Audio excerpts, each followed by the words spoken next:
నమస్తే welcome to news ముందుగా headlines Ayyappa ఆలయ కమిటీ చైర్మన్ గా యాగండ్ల అనిల్ కుమార్ నియామకం అందరి సహాయ సహకారాలతో ఆలయ అభివృద్ధికి కృషి చేస్తానని వెల్లడి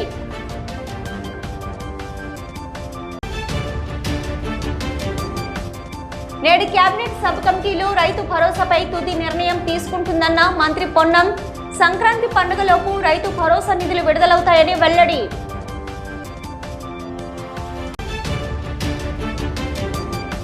ఇచ్చిన హామీలను నెరవేర్చడంలో సీఎం రేవంత్ రెడ్డి ప్రభుత్వం పూర్తిగా విఫలమైందని సిపిఐ ప్రజల సమస్యలపై సీఎం రేవంత్ రెడ్డి దృష్టి సారించాలని డిమాండ్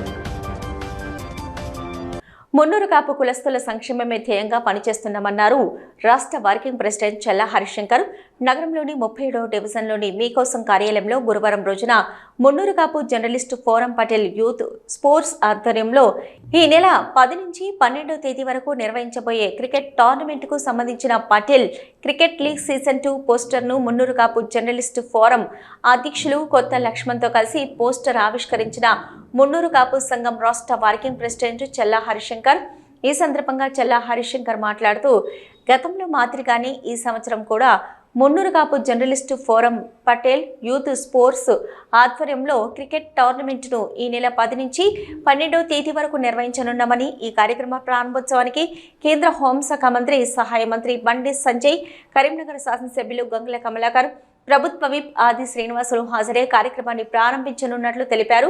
గతంలో నిర్వహించిన పోటీల్లో జగిత్యాల మొదటి స్థానం, కామారెడ్డి 2వ స్థానంలో నిలిచాయన్నారు. ఈ టోర్నమెంట్కు సుమారు 60కి పైగా టీములు వచ్చే అవకాశం ఉందన్నారు. కేవలం మున్నూరు కాపు కులానికి చెందిన యువత మాత్రమే ఈ పోటీల్లో పాల్గొనే అవకాశం ఉంటుందన్నారు. ఈ కార్యక్రమంలో చెల్లా హరిశంకర్తో పాటు మున్నూరు కాపు జర్నలిస్టుల ఫోరం రాష్ట్ర అధ్యక్షులు కొత్త లక్ష్మణ్, కరీంనగర్ జిల్లా మున్నూరు కాపు జర్నలిస్టుల ఫోరం అధ్యక్షులు వేలుపుల శ్రీనివాస్, కమిటీ సభ్యులు కరుణాకర్, వెంకటరమణ, మున్నూరు కాపు సంఘం బాధ్యులు సత్యనేని శ్రీనివాస్, ఆవుల శ్రీనివాస్, బొల్లం లింగమూర్తి, ముప్పిడి సునీల్, మున్నూరు కాపు సంఘం బాధ్యులు తదితరులు పాల్గొన్నారు.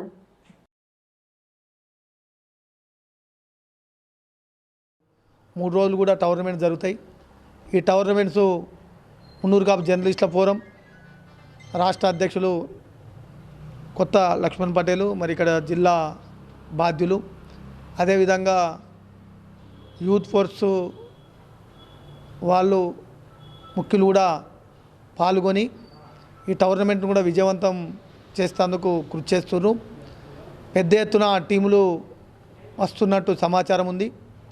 టోర్నమెంటు స్టార్టింగ్ రోజు కూడా కేంద్ర మంత్రివర్యులు బండి సంజయ్ కుమార్ గారు, స్థానిక శాసనసభ్యులు మాజీ మంత్రివర్యులు గంగుల కమలాకర్ గారు, అదేవిధంగా రాష్ట్ర విప్ ఆది శ్రీనివాస్ గారు, అదేవిధంగా మున్నూరు కాపు రాష్ట్ర నాయకులు కూడా పెద్ద ఎత్తున 10వ తారీఖు నాడు వాళ్ళు టోర్నమెంట్ ప్రారంభానికి విచ్చేస్తున్నారు.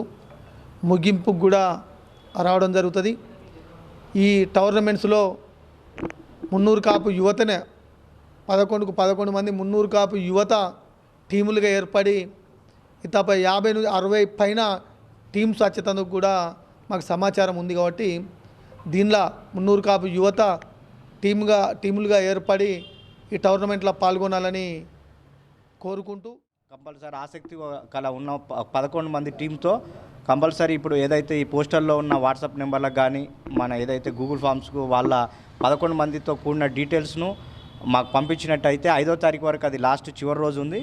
అప్పటి వరకు టీమ్స్ అన్నీ కూడా ఫైనల్ చేసి 10వ తారీఖు నాడు ఉదయం 8:30కి ఎస్ఆర్ఆర్ గ్రౌండ్లో ఈ కార్యక్రమాన్ని మొదలుపెట్టడం అవుతుంది. 12వ తారీఖు నాడు ఫైనల్ మ్యాచ్ ఉంటుంది. దానితో పాటుగా పోయిన ఇయర్ కూడా ఏదైతే ఉద్యోగ సంఘాలు మరియు లాయర్ సంఘాలు, మున్నూరు కాపు జర్నలిస్ట్ సంఘం నుంచి మరియు ఆర్ఎంపీ డాక్టర్స్ సంఘం నుంచి కూడా వాళ్ళు పాల్గొనడం జరిగింది. పోయినసారి లాయర్స్ టీము కరీంనగర్లో టీం కప్పును గెలుచుకోవడం జరిగింది. ఈసారి కూడా ఫ్రెండ్లీ మ్యాచ్ 12వ తారీఖు నాడు ఏదైతే వివిధ కుల సంఘాల నుంచి అయితే ఈసారి మేము హరిశంకర్ అన్న కోరేది ఉండిందంటే ఈసారి ఏదైతే కార్పొరేటర్లు కూడా మనం 22 మంది ఉన్నాం కాబట్టి వాళ్ళది కూడా ఒక టీమును చేస్తే బాగుంటుంది. ఎందుకంటే ఒకరికొకరికి ఇది పరిచయాలు ప్లస్ వాళ్ళలో ఐకమత్యం కోరుకోవడానికి ఆ క్రీడలు అనేది ఎంతో దోహదపడతాయి కాబట్టి సిద్దిపేట జిల్లా కోహెడలో మండల స్థాయి ముఖ్య నేతలు కార్యకర్తల సమావేశంలో మంత్రి పొన్నం ప్రభాకర్ పాల్గొని మాట్లాడారు.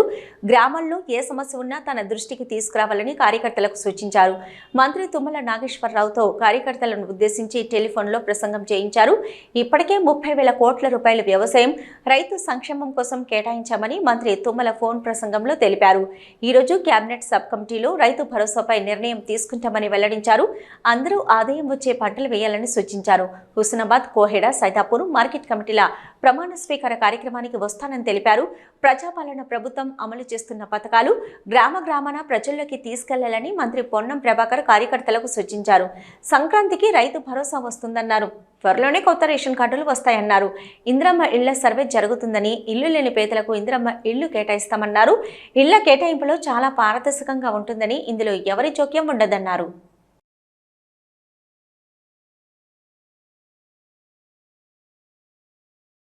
నగరంలోని భగత్ నగర్ హరిహర క్షేత్రం అయ్యప్ప ఆలయ చైర్మన్గా యాగండ్ల అనిల్ కుమార్ను నియమిస్తూ దేవాదాయ శాఖ అధికారులు ఉత్తర్వులు విడుదల చేసినట్లు ఆలయ ఈవో కాంతారెడ్డి తెలిపారు. ఈ మేరకు ఆయన గురువారం ఉదయం ఆలయ ప్రాంగణంలో ప్రమాణ స్వీకారం చేశారు. ఈ కార్యక్రమంలో డైరెక్టర్లుగా Kavitha, Gangam Satyanarayana, Gudala Krishna, Komatireddy, Anant Reddy, Kabira Srinivas, ex officio member, ఆలయ ప్రధాన అర్చకుడు మంగళపల్లి రాజేశ్వర శర్మ ఉన్నారు. ఆలయ చైర్మన్ అనిల్ కుమార్ ఈ సందర్భంగా మాట్లాడుతూ తనపై ఉన్న అపార నమ్మకంతో ఈ పదవిని అలంకరించేలా కృషి చేసిన రాష్ట్ర మంత్రి పొన్నం ప్రభాకర్, కొండా సురేఖకు కృతజ్ఞతలు తెలియజేశారు. గత 35 సంవత్సరాల నుంచి అయ్యప్ప స్వామి దీక్ష తీసుకుంటూ దైవ కార్యక్రమాలలో పాల్గొంటూ పలు సేవలు అందించారన్నారు. అలాగే సామాజిక సేవా రంగాలతో పాటు కళారంగంలో సేవలందిస్తూ అనేక కార్యక్రమాలలో పాల్గొన్నామన్నారు. అయ్యప్ప దేవాలయం స్థాపించడానికి ముందు నుంచి అయ్యప్ప సేవా కార్యక్రమాల్లో చురుగ్గా పాల్గొంటూ దీక్షను ప్రచారం చేయడం జరిగిందన్నారు. అంతేకాకుండా ఆలయానికి సంబంధించిన ఆర్థికపరమైన సమస్యలను ముందుండి పరిష్కరించడంలో తన వంతు పాత్రను పోషిస్తారని అనిల్ కుమార్ స్పష్టం చేశారు. అలాగే స్థానిక పూజారులతో పాటు దేవాదాయ శాఖ సిబ్బంది సహాయ సహకారాలతో ఆలయ అభివృద్ధిలో పాలు పంచుకోవడం జరిగిందన్నారు. కొన్ని సందర్భాలలో ఆర్థికంగా కూడా ముందుండి సహకరించడం జరిగిందన్నారు. నిత్యం దైవ కార్యక్రమాల్లో పాల్గొని భక్తిని చాటుకున్నానన్నారు. మంత్రివర్యులు పొన్నం ప్రభాకర్, కొండా సురేఖలకు తాను ఎప్పటికీ రుణపడి ఉండి వారి సూచనలు, సలహాలు పాటించి ముందుకు సాగుతానని చెప్పారు. భక్తుల అభిప్రాయంతో మమేకమై దేవాలయం అభివృద్ధికి కృషిని అందిస్తానన్నారు. అలాగే తనతో పాటు నియామకమైన ఆలయ డైరెక్టర్ల సహాయ సహకారాలతో ఆలయ అభివృద్ధికి కృషి చేస్తానన్నారు. అలాగే సోదరులు సహాయ సహకారాలతో తన వంతు సేవలు అందిస్తానని చెప్పారు. మీరిచ్చిన ఈ సదవకాశాన్ని సద్వినియోగం చేసుకుని ముందుకు పోతామన్నారు. మరొక్కసారి మంత్రివర్యులకు ఈ సందర్భంగా అనిల్ కుమార్ కృతజ్ఞతలు తెలియజేశారు. ఈ కార్యక్రమంలో పలువురు భక్తులు, నేతలు, ఆలయ సిబ్బంది పాల్గొన్నారు.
గత 15-20 సంవత్సరాల నుండి దేవాలయానికి పాలక మండలి అనేది నియమించుకోలేకపోవడం కొంత ఇబ్బందికరమైనప్పటికీ ఈరోజు మరి మా గౌరవ మంత్రివర్యులు వారు కూడా రాజకీయ నాయకుల కంటే ముందు మంచి దైవభక్తులు, దైవ కార్యక్రమంలో పాల్గొనే వ్యక్తి కాబట్టి ఇన్ని రోజుల తర్వాత ఈ పాలక మండలి నియమించడం అనేది వారికి మీ ద్వారా కృతజ్ఞతలు తెలియజేసుకుంటూ ధన్యవాదాలు తెలియజేస్తున్నాను.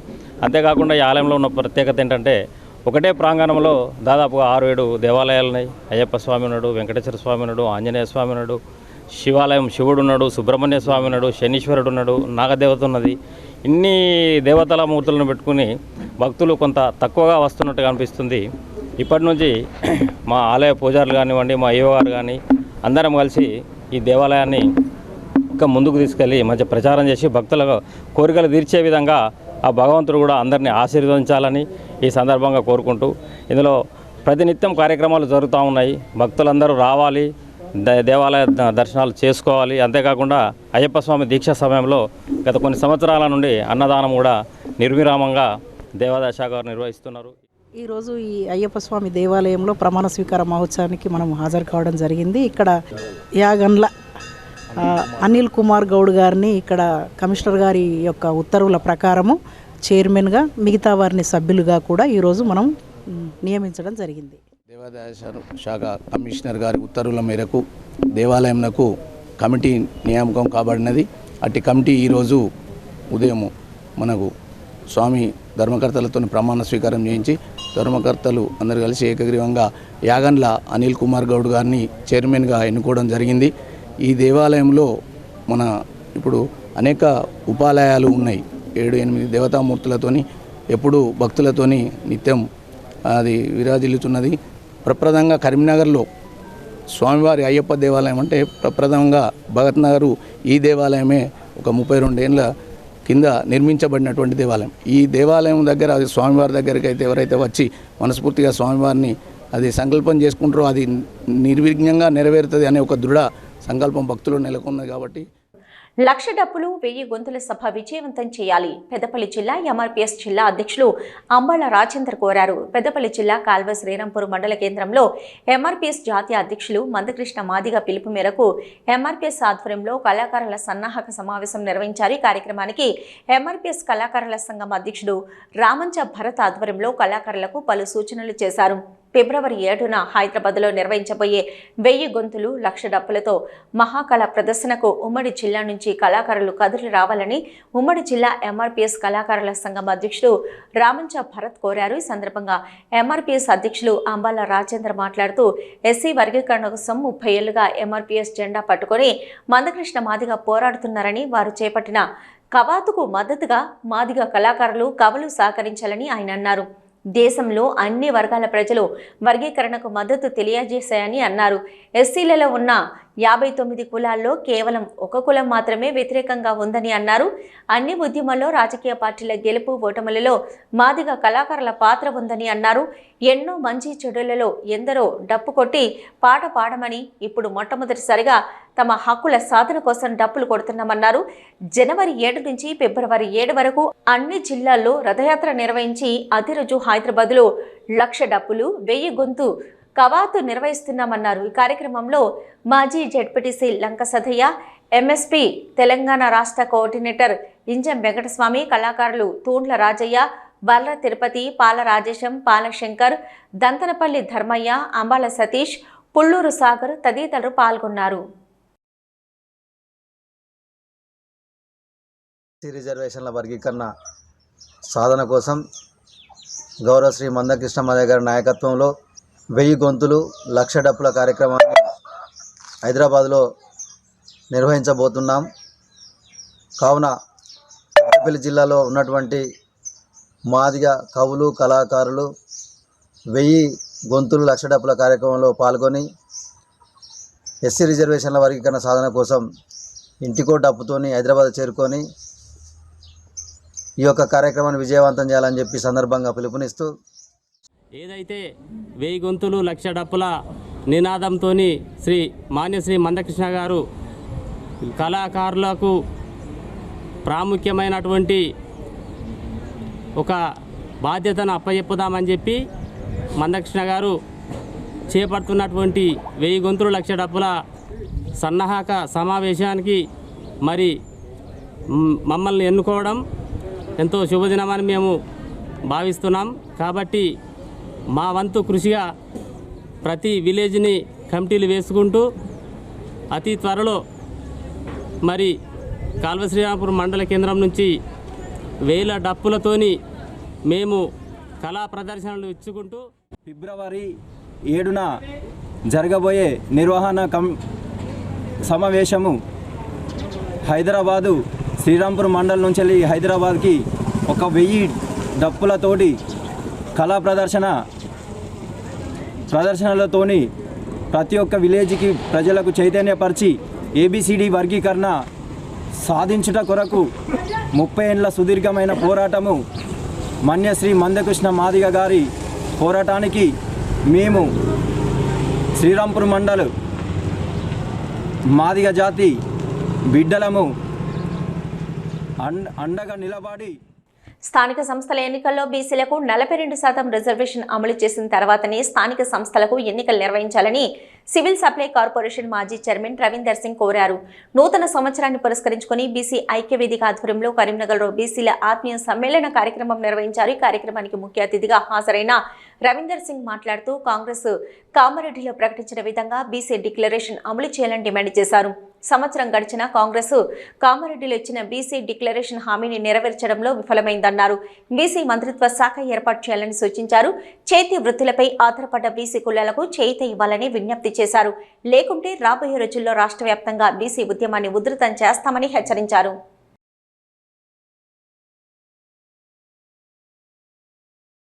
రాబోయే స్థానిక సంస్థ ఎన్నికల్లో 42% రిజర్వేషన్ కావాలని, ఈ రిజర్వేషన్లు అయినాకనే స్థానిక సంస్థలో జరగాలని, వివిధ కుల సంఘాలలో ఉన్న సమస్యలను ప్రతి సమస్యను చాలా క్షుణ్ణంగా చర్చించేందుకు ఈరోజు ఈ సమావేశాన్ని ఏర్పాటు చేయడం జరిగింది.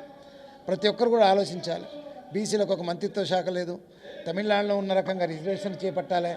ఎందుకంటే ఇక్కడ 50% ఎబో ఉన్న రాష్ట్రం ఇది. కాబట్టి ఇవన్నీ ఒక్కొక్క సమస్యలను చాలా క్షుణ్ణంగా చర్చించి ఒక తీర్మానం చేసి ప్రభుత్వానికి పంపాలని డిమాండ్ చేస్తున్నాము. అదే ఇంకొక డిమాండ్ కూడా మాది ఒకటి ఏంటంటే కామారెడ్డి డిక్లరేషన్. మీరే కామారెడ్డిలో డిక్లరేషన్ చేసిండ్రు, మీరే బీసీలకు 42% రిజర్వేషన్ ఇస్తా అన్నారు. మేము అన్నది కాదు, కానీ బీసీలపై మాట్లాడిన మీరే ఈరోజు సంవత్సరం గడిచినా కానీ దానిపై మాట్లాడలేదు. వెంటనే కామారెడ్డి డిక్లరేషన్ అమలు చేయాలని మేము డిమాండ్ చేస్తున్నాం. ఈ రకంగా చిన్న చిన్న విషయాలన్నీ కులవృత్తులపై ఆధారపడే వాళ్ళు. భవన నిర్మాణ కార్మికుల సమస్యలను కేంద్ర రాష్ట్ర ప్రభుత్వాలు పరిష్కరించి వారిని అన్ని విధాలా ఆదుకోవాలని భవన నిర్మాణ కార్మిక సంఘం రాష్ట్ర ప్రధాన కార్యదర్శి బాలగోని ప్రవీణ్ కుమార్ డిమాండ్ చేశారు. నగరంలో బద్దం ఎల్లారెడ్డి భవనంలో ఆయన మీడియాతో మాట్లాడారు. ప్రభుత్వం ప్రవేశపెట్టిన తంబు సిస్టమ్ కారణంగా కార్మికులు తీవ్ర ఇబ్బందులు ఎదుర్కొంటున్నారని, దాన్ని వెంటనే తొలగించాలని కోరారు. తెలంగాణ రాష్ట్రంలో వలస కూలీలు అధికమయ్యారని, దీంతో స్థానికులకు పని దొరకడం కష్టతరమైందన్నారు. కార్మికులకు కనీస వేతన చట్టం అమలయ్యేలా కార్మిక శాఖ విభాగం అధికారులు కృషి చేయాలన్నారు. అలాగే భవన నిర్మాణ కార్మికులకు పెన్షన్ సౌకర్యం కల్పించి వారిని అన్ని విధాలుగా ఆదుకోవాలన్నారు. కార్యక్రమంలో ఏఐటీయూసీ జిల్లా నేతలు టేకమల్ల సమ్మయ్య పాల్గొన్నారు. ఈరోజు తెలంగాణ రాష్ట్ర building construction workers union Karimnagar జిల్లా కార్యవర్గ సమావేశం ఈరోజు ఏర్పాటు చేయడమైంది. రాష్ట్ర కౌన్సిల్ నిర్ణయం మేరకు అన్ని జిల్లాల లోపల కార్యవర్గం కౌన్సిల్ జిల్లా మహాసభలు జరపాలని నిర్ణయించిన మేరకు ఈరోజు కరీంనగర్ జిల్లా సమావేశం జరుగుతుంది.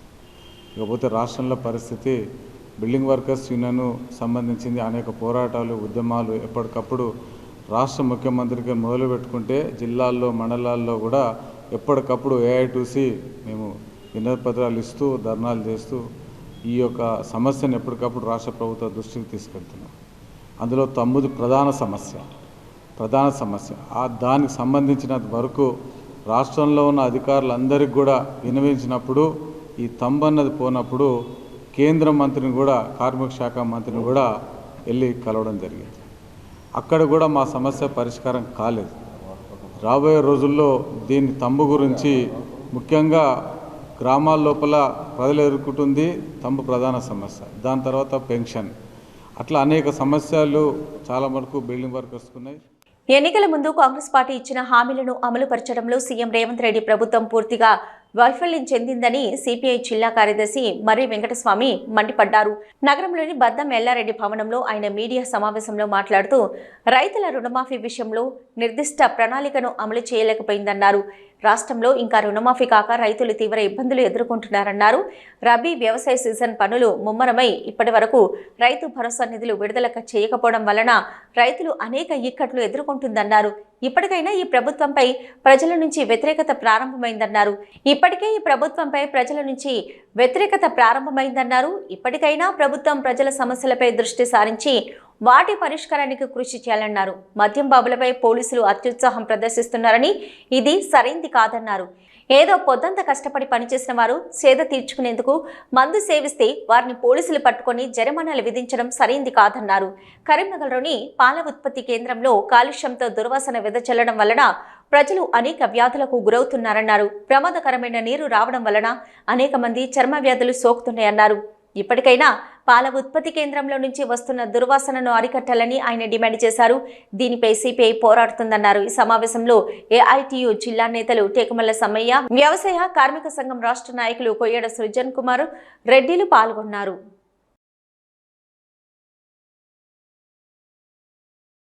రాష్ట్ర ఆదాయాన్ని ప్రజలను తాగేవాడే కట్టే తాళ్ళ పన్నున్నట్టుగా విచ్చలవిడిగా పన్నులు వసూలు చేస్తున్నారు.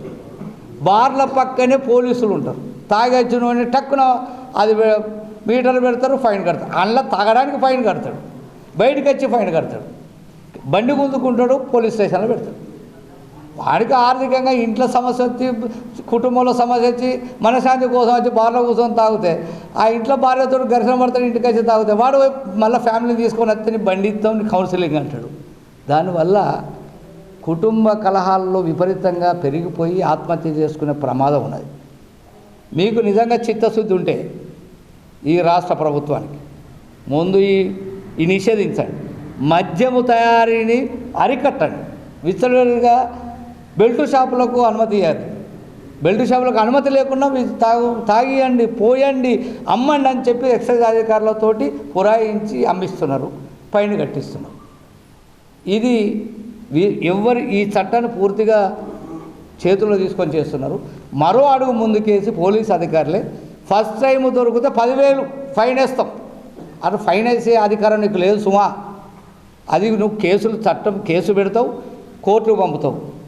ఎంత ఫైన్ వేయాలనేది జడ్జి గారు డిస్క్రిప్షన్ పవర్. షార్ట్ ఫిలింలో ఒక అనాథ వృద్ధురాలుగా నటించిన నేపథ్యంలో వారి బాధలను తెలుసుకుని అనాథ వృద్ధులకు హితోధిక సహాయం చేశానని షార్ట్ ఫిలిం నటి బొడ్డు శ్రీమతి అన్నారు. నేడు కరీంనగర్లోని హౌసింగ్ బోర్డు కాలనీలో గల వీర బ్రహ్మేంద్ర వృద్ధుల ఆశ్రమంలో కరీంనగర్ పట్టణానికి చెందిన బొడ్డు శ్రీమతి సుదర్శన్ దంపతులు వృద్ధుల ఆశ్రమానికి 50 కిలోల బియ్యం, వృద్ధులకు దుప్పట్లు మరియు పండ్లు పంపిణీ చేశారు. ఈ సందర్భంగా బొడ్డు శ్రీమతి మాట్లాడుతూ, నేనొక గృహిణి అనే కాకుండా లఘు చిత్రాలలో నటిస్తానని, ఒక లఘు చిత్రంలో నటిస్తున్న సందర్భంగా ఒక అనాథ వృద్ధురాలు వేషం పోషించానని, ఇదే వృద్ధుల ఆశ్రమంలో ఆ చిత్రీకరణ జరిగిందని, ఆ సందర్భంగా వృద్ధుల కష్టాలను తెలుసుకుని వారికి తన వంతు సహాయంగా ఏదైనా అందించాలనే తలంపుతో లఘు చిత్రాల్లో నటించగా వచ్చిన డబ్బులను ఇలాంటి సేవా కార్యక్రమాలకు వినియోగించాలని అనుకుని ఈ కార్యక్రమం చేపట్టడం జరిగిందని తెలిపారు. ఈ కార్యక్రమంలో బొడ్డు శ్రీమతి దంపతులు పాల్గొన్నారు. ఇప్పుడు నా మనవరాలది బర్త్డే ఉంది, సుహాని. అయితే ఆమె పేరు మీద నేను వృద్ధులకు సాయం చేద్దామని వచ్చాను. చెద్దర్లు, అరటి పండ్లు, బత్తాయిలు, బియ్యము 50 కిలోల బియ్యం, ఇవన్నీ 50 చెద్దర్లు, ఇక మా పండ్లు ఇచ్చాను. నా మనవరాలు వాళ్ళు ఆశీర్వదించాలి. నాకు షార్ట్ ఫిల్మ్లో చేసిన డబ్బులు వచ్చినాయి, నా ఇంట్లోకి వాడుకోవద్దు, నేను వృద్ధులకు దానం చేయాలి అని మనసులో పడ్డది. నేను అంటే మా భర్తకు చెప్తే మా భర్త నీ ఇష్టం ఏమన్నా చెయ్యి, ఎవ్వరికన్నీ చెయ్యి అని చెప్పిండు. ఒక్క రూపాయి కూడా వాడుకోలేదు నేను.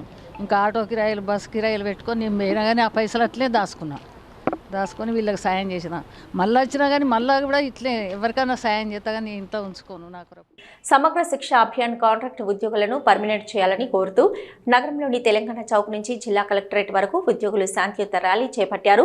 సమగ్ర శిక్ష అభియాన్ ఉద్యోగుల సంఘం నేత ఎలకపల్లి శ్రీనివాస్ ఈ సందర్భంగా మాట్లాడుతూ, తమ కాంట్రాక్ట్ ఉద్యోగాలను పక్కా చేయాలని గత 24 రోజులుగా జిల్లా కలెక్టరేట్ ముందు నిరవధిక సమ్మె చేస్తున్న ఈ ప్రభుత్వం ఏమాత్రం స్పందించడం లేదని, అందుకు ఈరోజు తాము శాంతియుత ర్యాలీ నిర్వహించామన్నారు. గత సంవత్సరం హన్మకొండలో నిరసన కార్యక్రమం చేపట్టిన ధర్మిల సీఎం రేవంత్ రెడ్డి అధికారంలోకి వస్తే తమ ఉద్యోగాలను పక్కా చేస్తామని, నేరుగా సచివాలయంలోనే నియామక పత్రాలను అందజేస్తారని మాటిచ్చిన సీఎం రేవంత్ రెడ్డి తీరా అధికారంలోకి వచ్చాక దాన్ని ఊసెత్తడం లేదన్నారు. గత 18 సంవత్సరాలుగా చాలని వేతనంతో దుర్భర జీవితాలను అనుభవిస్తున్న తమ ఉద్యోగాలను పక్కా చేసి తమను ఆదుకోవాలన్నారు. ఉద్యోగి కొమరయ్య మాట్లాడుతూ, శాతవాహన కాలంలో ఈ రాష్ట్రం సుభిక్షంగా ఉండిందని, ప్రజలందరూ సుఖ సంతోషాలతో విలసిల్లారని, దాన్ని గుర్తు చేసుకుని తాము శాతవాహనుడి వేషధరణ ధరించి నిరసన తెలుపుతున్నామన్నారు. ఈ కార్యక్రమంలో సమగ్ర శిక్ష అభియాన్ కాంట్రాక్ట్ ఉద్యోగులు పాల్గొన్నారు. గత సంవత్సరం మేము సమ్మె చేయడం జరిగింది. మరి ఆ సమ్మెలో భాగంగా మరి ఇప్పటి ముఖ్యమంత్రి అయినటువంటి శ్రీ రేవంత్ రెడ్డి గారు మాకు అప్పుడు మిమ్మల్ని రెగ్యులరైజ్ చేస్తామని మాట ఇవ్వడం జరిగింది. మరి మేము అధికారంలోకి రాగానే మిమ్మల్ని పిలిచి రెగ్యులరైజ్ చేస్తామని మాట ఇవ్వడం జరిగింది. మేము గత 18 సంవత్సరాలుగా సమగ్ర శిక్షలో చాలీచాలని జీతాలతో పనిచేస్తున్నాము. కాబట్టి రేవంత్ రెడ్డి గారు మాకు హామీ ఇచ్చారని మేము అదే ధీమాతో ఒక సంవత్సరం వేచి చూసాము. సంవత్సరమైనా ఎలాంటి ఊసెత్తకపోవడంతో మేము గత సంవత్సరం డిసెంబర్ 10వ తారీఖు నుంచి సమ్మె బాట పట్టాము.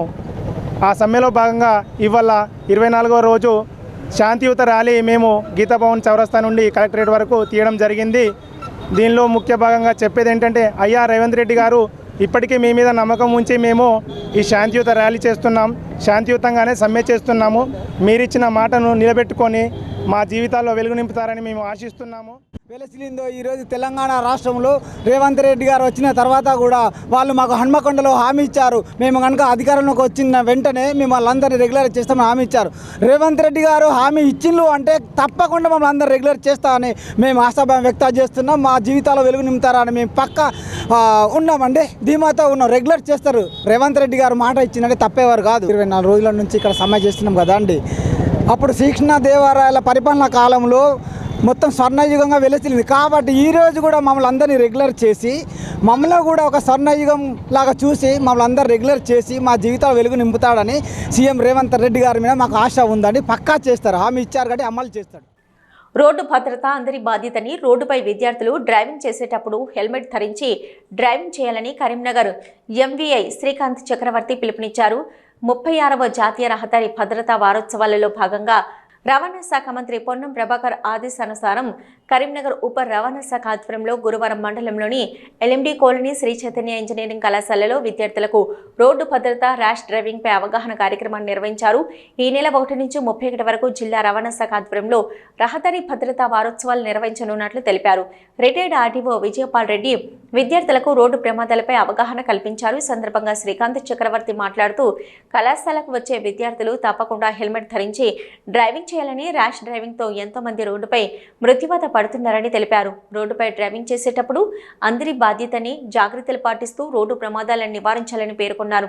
ఇందులో భాగంగా వైద్య శాఖ అధికారులు, ఆటోరిక్షా డ్రైవర్లు, విద్యా సంస్థల బస్సుల డ్రైవర్లు, కళాశాల యాజమాన్యాలు, ప్రజలు యువతకు అవగాహన, క్విజ్ పోటీలతో పాటు బైక్ ర్యాలీలు, హెల్మెట్ వాడకంపై అవగాహన, కళా బృందంచే ఆటపాటలు వంటి కార్యక్రమాలు నిర్వహిస్తామని తెలిపారు. డ్రైవర్ల నిర్లక్ష్యంతోనే సుమారు 90% రోడ్డు ప్రమాదాలు జరుగుతున్నాయన్నారు. ఈ వారోత్సవాలలో భాగంగా రక్తదాన శిబిరం, రోడ్డు భద్రతపై అవగాహన, రహదారి భద్రతపై FM రేడియో ద్వారా అవగాహన కల్పిస్తామన్నారు. అనంతరం రోడ్డుపై డ్రైవింగ్ చేసేటప్పుడు పలు జాగ్రత్తలు తీసుకుంటూ రోడ్డు ప్రమాదాన్ని నివారిస్తామని విద్యార్థులు, అధికారులు ప్రతిజ్ఞ చేశారు. కార్యక్రమంలో కరీంనగర్ AMVI హరిత, ఉమ్మడి జిల్లా AMVIలు నిఖిల్, ప్రదీప్ సాగర్, రియాజ్, వంశీకృష్ణ, పృథ్వీరాజ్, వీరితో పాటు కళాశాల సిబ్బంది పాల్గొన్నారు. రోడ్డు భద్రతా మహోత్సవాల సందర్భంగా ఇక్కడ శ్రీ చైతన్య కాలేజీలో నిర్వహించడం జరిగింది. ఇందుకు పూర్తిగా వీళ్ళు సహకరించారు మాకు. ఇందులో భాగంగా మేము చాలాగా మోటార్ సైకిల్స్ ఎక్కువగా వీళ్ళు వాడుతుంటారు కాబట్టి ఆ మోటార్ సైకిల్ వాడేటప్పుడు బ్రేక్స్ని ఏ విధంగా వేయాలి, ప్లస్ టర్నింగ్ అప్పుడు లెఫ్ట్ టర్నింగ్ కానీ రైట్ టర్నింగ్ కానీ ఏ విధంగా జాగ్రత్తగా ఉండాలి, అలాగే అప్పర్ డిప్పర్స్ వాడాలి, ప్లస్ హెల్మెట్స్ ఖచ్చితంగా ధరించాలి. ముఖ్యంగా యూత్ ఏం చేస్తారంటే డ్రైవింగ్లో ఫోన్స్ వాడుతూ ఉంటారు. ప్లస్ ఫోన్స్ కూడా వాడకము జరగద్దని తెలియజేస్తున్నాము. ప్లస్ అదేవిధంగా హెల్మెట్ కూడా కంపల్సరీ వాడాలి. తర్వాత సౌండ్ చేస్తూ ఉంటారు. ఈ చేయడం వల్ల వీళ్ళకి కాక చుట్టుపక్కల వరకు భయభ్రాంతులకు గురి చేస్తూ ఉంటారు. ఆ విధంగా హార్న్ హాంకింగ్ చేయకూడదని అందరికీ కూడా విజ్ఞప్తి చేయడం జరిగింది. ఈ విధంగా మేము ఇక్కడ రోడ్ సేఫ్టీ కార్యక్రమం ఇక్కడ జరుపుకోవడం జరిగింది. జాతీయ భద్రతా ఉత్సవాల సందర్భంగా 1వ తారీఖు నుండి 31 వరకు నెల రోజులు నిర్వహించే ఈ రోడ్డు భద్రతా వారోత్సవాల సందర్భంగా మేము శ్రీ చైతన్య కాలేజీలో నేడు నిర్వహించిన రోడ్డు భద్రతా అవగాహన క్లాస్ కార్యక్రమానికి ఎంతోమంది స్టూడెంట్స్ ఉత్సాహంగా పాల్గొన్నారు. తర్వాత కరీంనగర్ ఆఫీస్లో పనిచేస్తున్న ఇన్స్పెక్టర్స్, ట్రైనీ ఇన్స్పెక్టర్స్ అందరూ కూడా దీంట్లో ఎంతో శ్రద్ధగా పాల్గొనడం జరిగింది.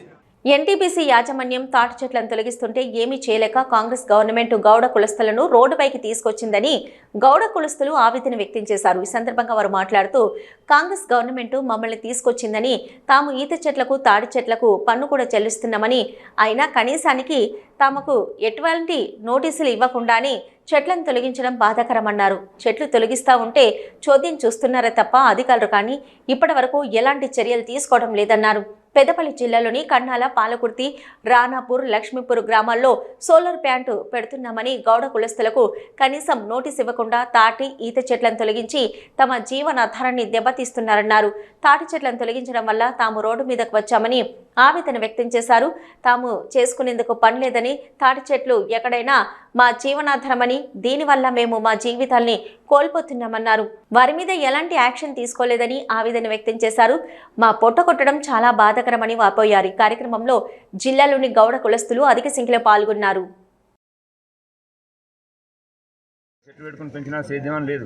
అప్పుడున్న గ్రౌండ్ ప్రకారం మేము డ్యామ్ కడతాను, ఊళ్ళో పశువులు కానీ, ఈత చెట్లు కానీ, రైతులు కానీ అందరూ జీవించవచ్చు అని డ్యామ్ కొరకు ల్యాండ్ తీసుకోవడం జరిగింది. ఇవాళ సోలార్ వచ్చిందని చెప్పి వాళ్ళకు లక్షల కోట్లు వస్తాయని చెప్పి గీత కార్మికులు పొట్ట కొట్టి చెట్లను తొలగించడం చేస్తారు. చుట్టుపక్కల ఉన్నటువంటి గ్రామ ప్రజలందరూ కూడా, గౌడ కులస్తులందరూ కూడా కలెక్టర్ గారికి వినతి పత్రం ఇవ్వడానికి కోసం రావడం జరిగింది. మరి గతంలోనే కలెక్టర్ గారి దృష్టికి, ఎక్సైజ్ సూపరింటెండెంట్ దృష్టికి కూడా గౌడ కులస్తులందరూ కూడా తీసుకుపోవడం జరిగింది. ఎన్టీపీసీలో ఏదైతే సోలార్ పవర్ ప్లాంట్ ఏర్పాటు చేస్తూ ఉన్నారో మరి దానికి గాను మరి గౌడ కులస్తులు గత కొన్ని సంవత్సరాలుగా, దాదాపుగా ఒక 40-50 సంవత్సరాలుగా మొత్తంగా తాటి ఈత వనం మీదే వాళ్ళు కుటుంబాలు బతుకుతున్నటువంటి పరిస్థితి.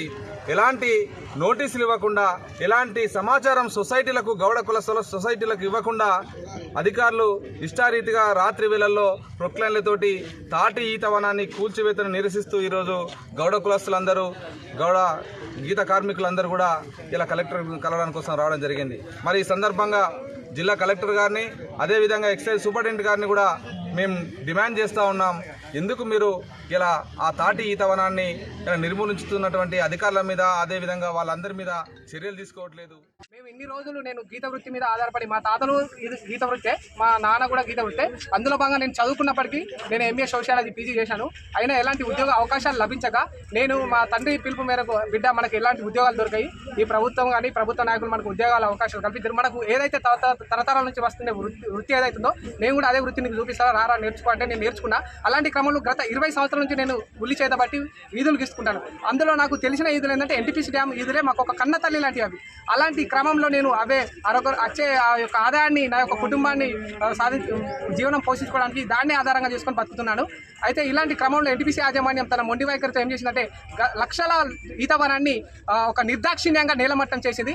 అలాంటి చేసి బూడిద చెరువులను సోలార్ ప్లాంట్ ఏర్పాటు చేసింది. ఇటు కాలుష్యాన్ని మాకు బహుమతిగా ఇస్తూ మా జీవనోపాధి, మా గౌడ సంఘం పొట్ట మీద కొట్టి ఇలా మా గౌడ వృత్తిని, గీత వృత్తిని కనుమరుగయ్యే అవకాశాలు కనిపిస్తున్నాయి.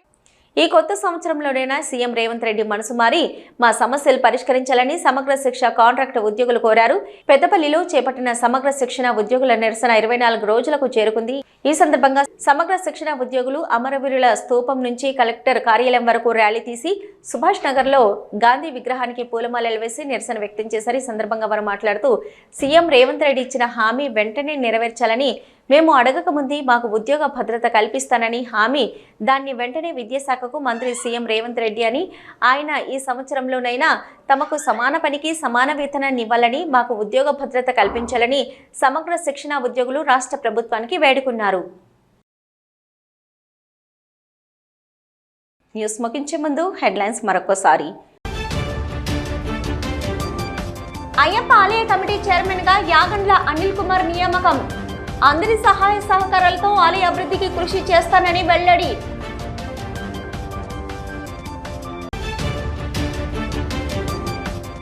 నేడు కేబినెట్ సబ్ కమిటీలో రైతు భరోసాపై తుది నిర్ణయం తీసుకుంటుందన్న మంత్రి పొన్నం. సంక్రాంతి పండుగలోపు రైతు భరోసా నిధులు విడుదలవుతాయని వెల్లడి.